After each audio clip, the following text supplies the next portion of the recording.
Hi, this is Sarah Nance, and this is my ePortfolio highlight video for Fort Hays State University. So going through this a little bit, starts off with a little biography about myself. I'm currently an English teacher at Eagle Crest High School, which is in Centennial, Colorado, south of Denver by about 10 miles. I'm from here. I went to, my undergraduate was at Colorado Mesa University in Grand Junction, Colorado, on the other side of the state. As a volleyball player there. Graduated, came back to Denver, got hired at Eagle Crest as an English teacher, volleyball coach, sponsored National English Honor Society, and I also currently lead the 9th grade team. So I got hired, got married. I have a 1-year-old daughter named Jane, and I actually live 5 streets away from the street that I grew up on. So I'm happy to be back home where I belong. So here's a little bit more information about myself, some professional and personal goals, and my introductory video that I recorded a few months ago. My leadership philosophy is based on 4 tenets of what I believe to be the core of a good leader. This has changed over time. I think it always should be changing. So here's the most recent version.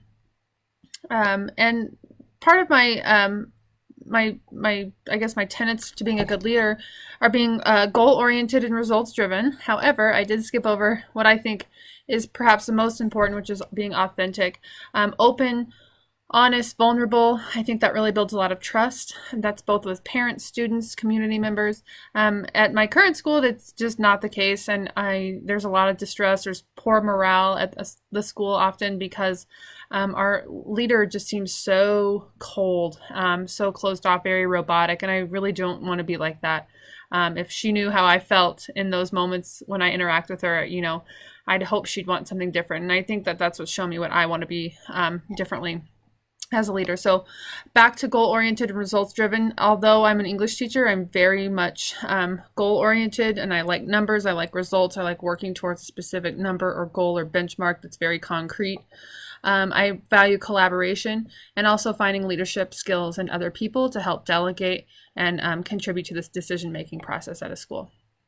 My program of study is here. I started in the summer of 2017 after I was pregnant. And then I've got my courses in the spring and winter in yellow and green for my summer courses. Resume up to date. This is a version from 2010 when I applied to Eagle Crest, and obviously it's changed throughout the years as I've gotten more experience in different leadership roles and different references to use after that.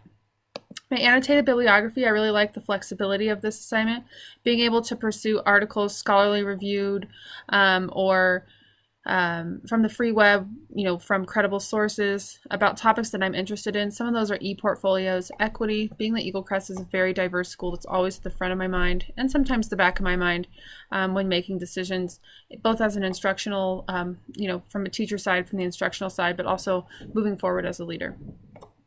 I'm interested in ePortfolios. I'm interested in standards-based grading, and I'm also really interested in John Hattie's effect sizes for student growth and continuous school improvement. Okay, so my district elementary and secondary activities, I have a number of them, and I have put so much work into this, and I have tried to record this video about 25 times because I've been trying to go over each one, and I've realized that I just need to go over the highlights. So I'll click through them and I'll pick out my favorite activities and the ones I think that are most impactful for me as a leader as I go through it. So to start with the district, one of the best ones for me was right away at the board meeting for Cherry Creek School District that I attended. I chose this one specifically because they put the agenda out ahead of time, and this one actually Eagle Crest students were presenting at this board meeting, so it was cool to see our kids in a different realm. I had the opportunity to hear from those students, the superintendent, look at the budget for the following year, which I thought was really interesting. And then I even had the opportunity to interview the board president, Dave Willman, ask him some questions about how he got to this point in his career, what led him to this point. And it's fascinating because he actually doesn't have any educational experience. It's more that he's a parent of kids who went through Cherry Creek schools, and he's actually a business owner in the community and wanted to partner with the schools, and that's how it kind of led him to that path. So that was really cool to listen to him talk. a big chunk of my hours comes from some professional development courses I attended with Dr. Tom Meany, who was very close with Rick DeFore in developing the PLC model. And so this training was for principals specifically, and also some teacher leaders. I attended as an administrator, going to those sessions with him about how to create a culture of collaboration in a school. So it's 4 different trainings throughout the year. All district schools were there, leaders, teacher leaders, the administrators from every school. So it was cool to get everybody together from a district standpoint and learn how we can move our schools, but also our district forward in collaboration and in building teams. Skip through my SLA grading and planning day, great activity. Dr. Adeyemi Stembridge, same thing. I'm going to skip through it, although it was great for reaching out with the community. Dr. Anthony Muhammad, the Will to Lead, that's my little certificate for attending his training about seeing how students in Cherry Creek schools, being it's pretty diverse, they don't experience school the same way that white teachers do. And so when we get frustrated with kids and think they can't and don't understand their behavior, a lot of it has to do with they have very different experiences that we need to appreciate and understand if we're going to get them to achieve. And that's truly the essence of closing the opportunity gap, is recognizing our own bias and working to change it. And that's kind of common through Dr. Stembridge's work, and then of course this one too. So to go with that, with Dr. Stembridge, the previous slide that I skipped, he asked every school in the district, every PLT within those schools, to participate in what he called a CRE design studio, in which PLTs built a unit from the ground up using culturally responsive education themes in their design that would be more equitable and at least speak to the equity work that we've done. Each one of these needed an administrator to oversee it, and I did the overseeing for the World History, World Geo. They're 9th grade. I'm a 9th grade English team leader, and they're 9th grade courts too. So it was easy for me to kind of step into that role, and I was really appreciative of that opportunity. Also met with Dr. Louise Cruz, same ideas. Cherry Creek principals were asked to come and participate in a day of learning with him about equity, pedagogy, bridging the gap, and being collaborative in everything that we do. On to my elementary activities. The biggest thing that I did was I shadowed Karen Puga from Aspen Crossing Elementary in our district. She was incredible, and I have 0 elementary background as far as a teacher goes, and it really convinced me that I would absolutely love to work in an elementary school.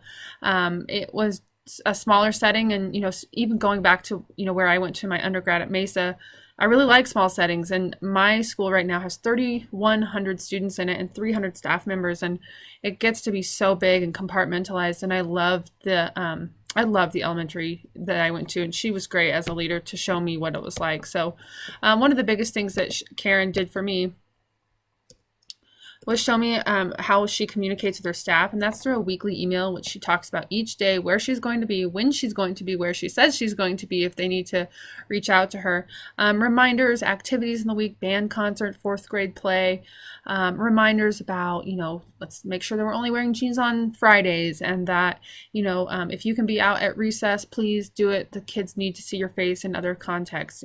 Just a lot of like good reminders for the staff. Some things about equity, some thoughts, some questions to consider. But this is great. The fact that she does this every week is a testament to her as a leader, delegating leadership, being open, things I value. Had some question and answer time with her, talked about who she hires. She hires leaders. She hires people who can make decisions about curriculum and instruction without her lead. It's just her and 2 office ladies who run the whole school. She doesn't have the enrollment for an assistant principal, so she does everything: discipline, attendance, instructional coaching, all of it. And so to be able to delegate leadership as far as who she hires is a tenet of hers and something to really emulate in the future. We went over the attendance policy for the school and the district, which is new, which eliminates some confusion and inconsistencies between schools now that it's a district policy.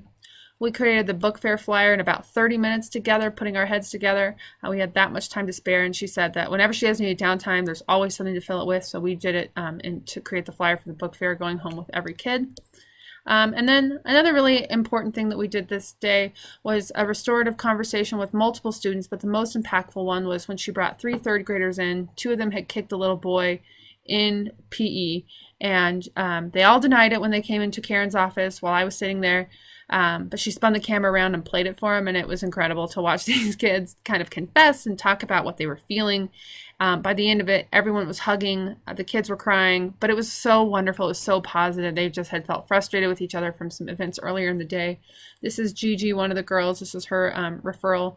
Karen calls the principals to make sure that the message that she said to the kids is going home to the parents in the same way.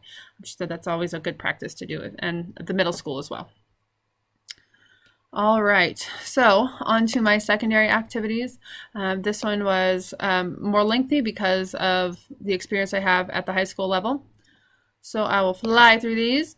Went to a PLT meeting for administrators. There's the artifact for that. That was great.